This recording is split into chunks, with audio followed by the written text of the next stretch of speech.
বৰাডাঙৰীয়াই ইয়াৰ পিছৰ সমগ্ৰ অসমতে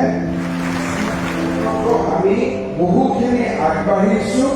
ৰাজ্য